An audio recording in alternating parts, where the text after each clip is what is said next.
రాజకీయాలలో ఎవరు శాశ్వత శత్రుడు కాదు, మిత్రుడు కాదు. దానికి ఉదాహరణ విడుదల రజని రాజకీయ ప్రస్థానం టీడీపీలో మొదలై ఎన్నికల సమయంలో వైఎస్ఆర్సీపీ పార్టీలో చేరి చిలకలూరిపేట ఎమ్మెల్యే అభ్యర్థిగా పోటీ చేశారు.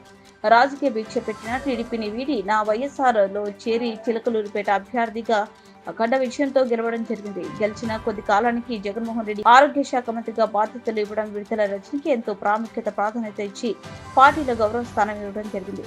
చిలకలూరిపేట నుండి స్థాన చలనంతో గుంటూరుకి మార్చటం, పోటీ చేసి ఓటమి పాలవడం జరిగింది. కూటమి ప్రభుత్వం వచ్చిన వెంటనే గతంలో జరిగిన అవినీతిని, అక్రమాలను వెలికి తీసే పనిలో కూటమి ప్రభుత్వం పరీక్షడం మొదలుపెట్టింది. గతంలో ఎన్నో తప్పులు ఆరోగ్య శాఖలో జరిగినవి. అవి విచారణకు వస్తే విడుదల రజని బాధ్యురాలుగా అవుతారని ముందుగానే వైఎస్ఆర్సీపీకి రాజీనామా చేసి జాతీయ పార్టీ నాయకులతో మంథనాలలో విడుదల రజని ఉన్నారని, ఫోన్ స్విచ్ ఆఫ్ అని, నాయకులకు పార్టీకి అందుబాటులో లేరని వెనికిడి కూటమి ప్రభుత్వం ఆరోగ్య శాఖలో గతంలో జరిగిన అవినీతిని వెలికి తీసే పనిలో ఉన్నారు కాబట్టి భయపడి తాను బాధ్యురాలు అవ్వాల్సి ఉంటుందని విడుదల రజని జాతీయ రాజకీయ పార్టీలో చేరి ప్రయత్నం చేస్తున్నారని వెనికిడి.